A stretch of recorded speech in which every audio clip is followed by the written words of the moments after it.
This is Yes Presents Rising Up with Sonali, and I'm Sonali Kolhatkar, Senior Editor at Yes Media. You can find this program at yesmagazine.org, watch it on Free Speech TV, and listen to it on community and independent radio stations nationwide. There are only days left before the November 5th, 2024 election, and all eyes are on a handful of swing states, a disturbing and direct outcome of the Electoral College system. Not only are party nominees holding relentless rallies and campaign events in states such as Arizona, Georgia, Michigan, and North Carolina, but grassroots activists are mobilizing voters to the polls. In hurricane ravaged North Carolina, there is the added complication of climate disaster in the aftermath of Hurricane Helene, with thousands left homeless, grieving those they lost, devastated infrastructure, a ruined economy, lost businesses, and much more. My guest is Erica England, Strategic Partnerships Coordinator at the group Organized Power in Numbers. She's currently leading Get Out the Vote efforts in North Carolina, along with a coalition of progressive partners. Welcome to the program, Erica. Thank you for having me. So, first, give our audience a sense of what it's like on the ground in North Carolina right now before we talk about your campaign. I mentioned that it is ravaged by Hurricane Helene, of course, once in a thousand year storm. And just weeks later, voters are expected to go to the polls.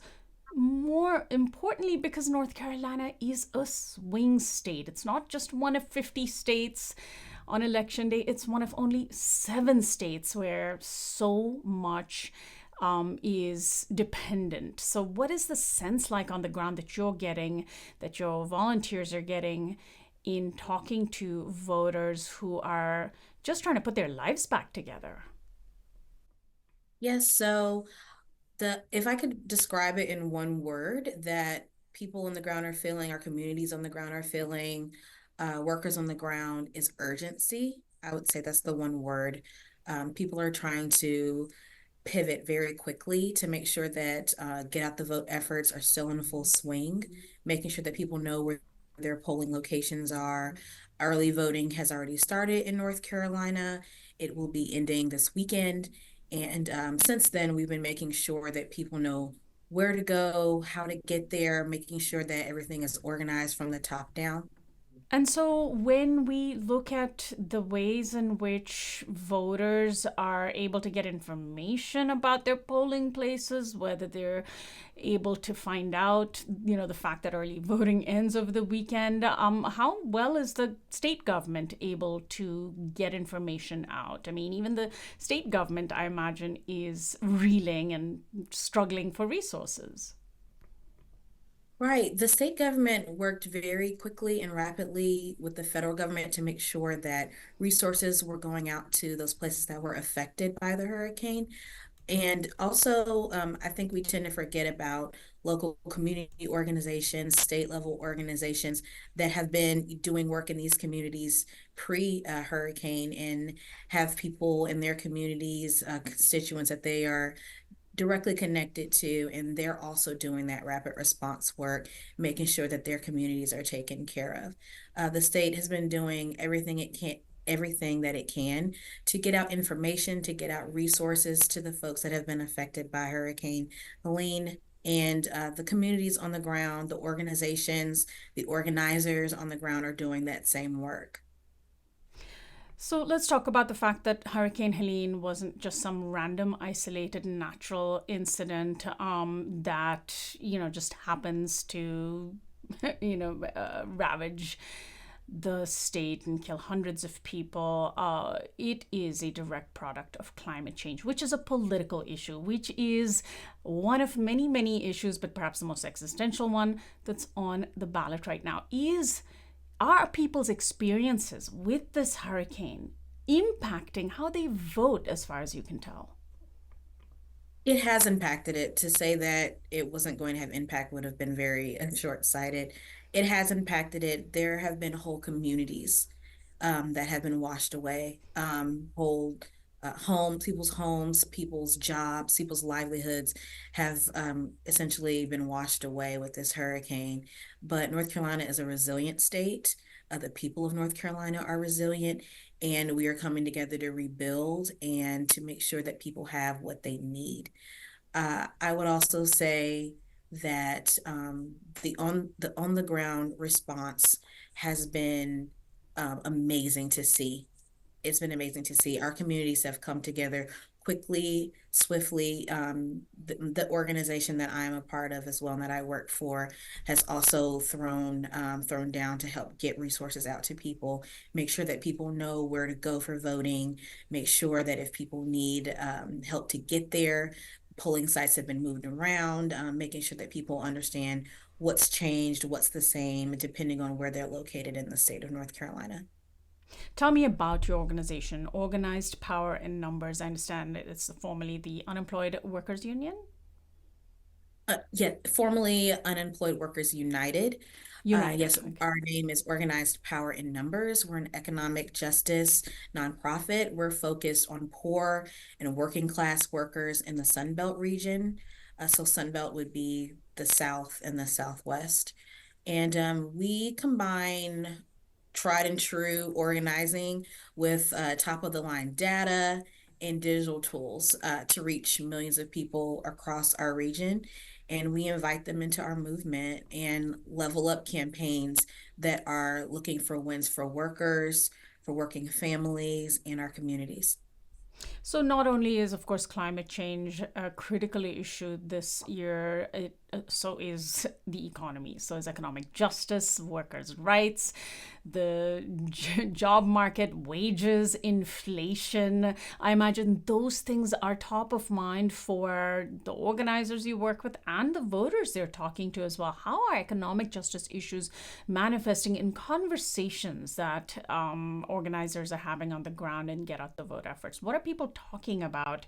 We see in the news media that inflation is coming down, that the economy is strengthening. And yet, of course, at Trump's rally in Madison Square Garden, you see disaffected workers who think that a billionaire is going to save them. So how, are people understanding what's at stake, and what are their ideas about which candidate they think might best serve them?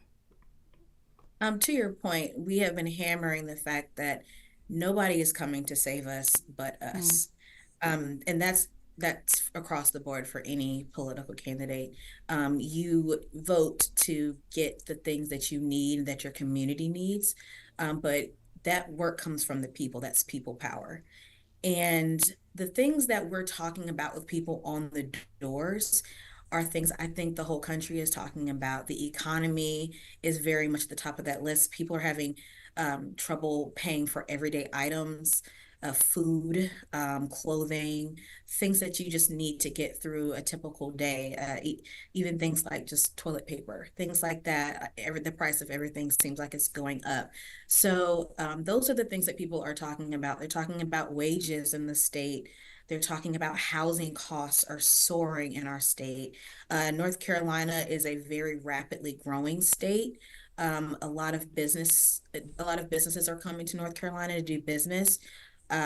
It's very shiny and attractive to them to come here to do business. I think now it's rated, I think, number two in the country for businesses. But then on the other end of it, workers and worker protections are rated 52 in the country for North Carolina. And of course, there's 52? 50, 52. Mind you, there's 50 states. So how are we at Yeah. 52? That's even Behind below what, Guam and places like, Puerto yeah, Rico? in Puerto Rico, Washington, D.C. Mm. Um, so we're rated at the very bottom, but businesses are at the very top. And we've been talking to workers and working families in our communities about why is that? Why is it that businesses are so attracted to North Carolina? And that's for a couple of reasons. But those are the things that we've been talking to folks at the doors about, the things that they want to change, which is why, as we're doing GOTV efforts, we're really, really focused on races like Braxton Winston's, who's running for Commissioner of Labor here in North Carolina to make things better for workers and workers' families.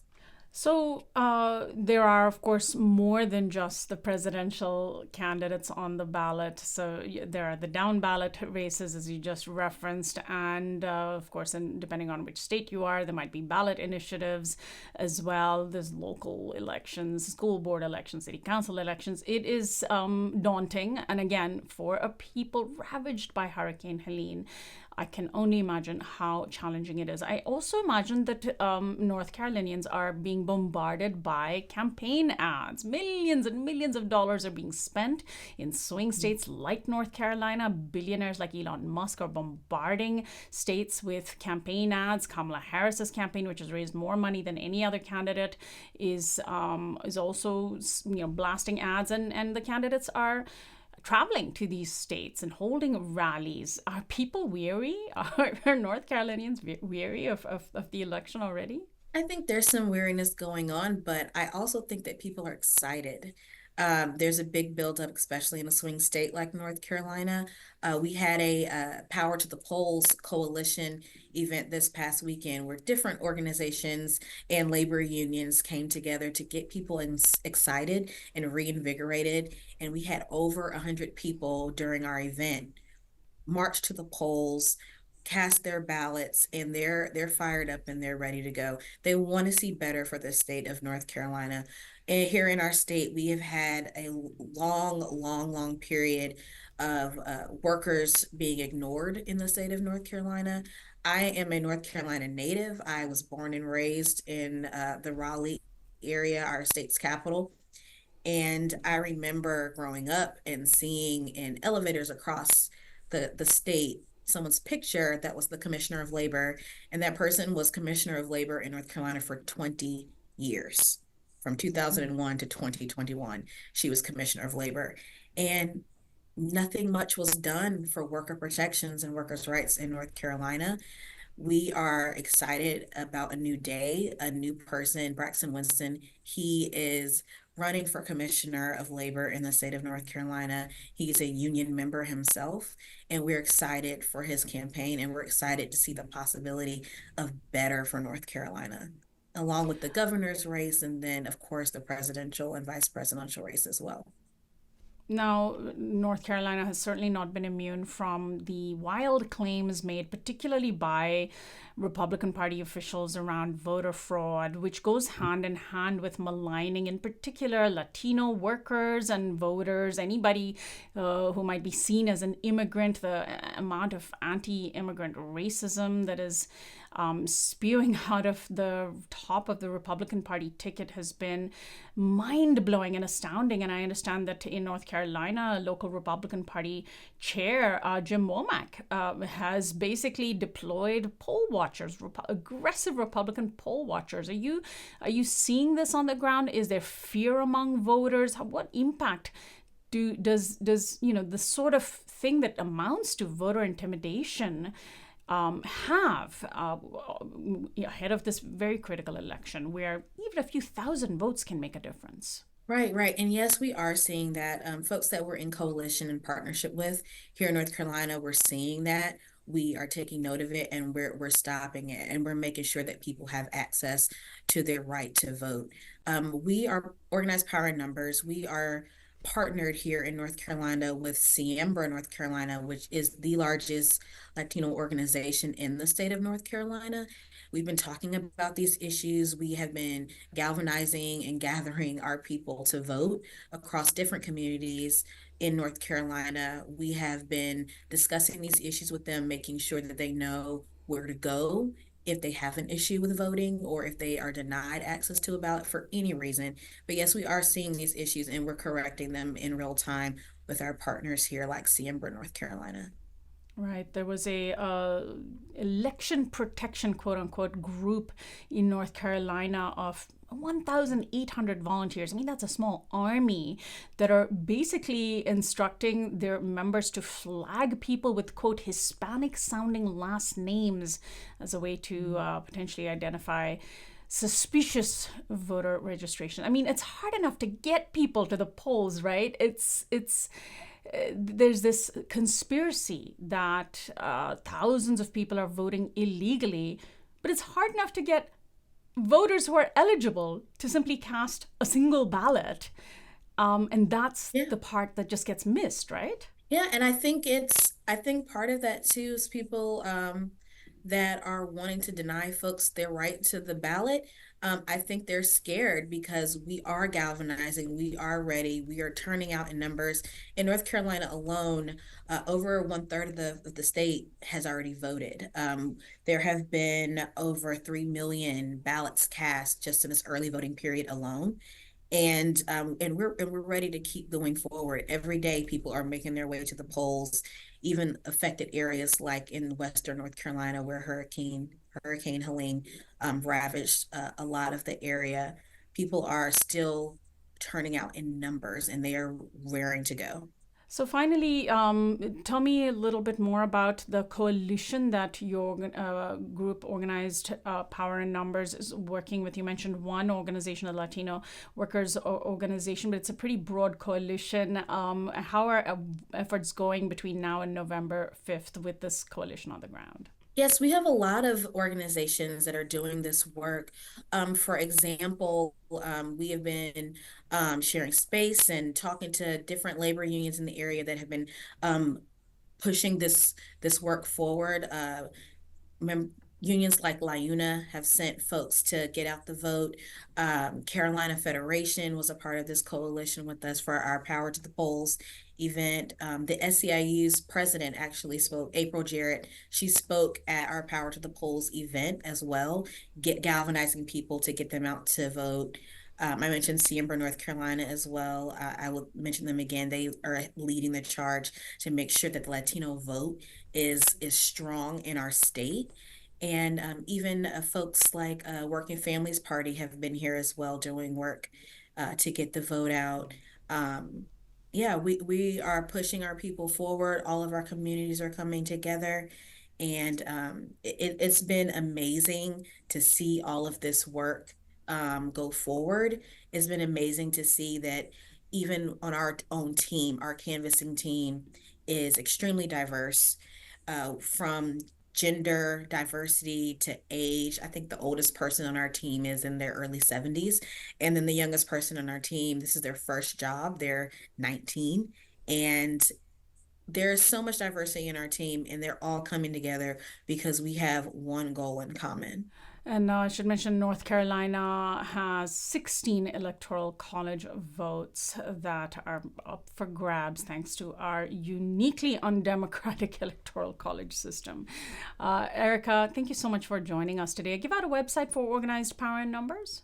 Yes, you can find out more about our efforts and our work that we're doing in the Sunbelt region by going to powerinnumbers.us. And we'll link to that from our website. Thanks again, Erica. Thank you so much. My guest has been Erica England. She is the Strategic Partnerships Coordinator at Organized Power in Numbers and is currently leading Get Out the Vote efforts in North Carolina, along with a coalition of progressive partners. I'm Sonali Kolhatkar, Senior Editor at Yes Media and host of Yes Presents Rising Up with Sonali.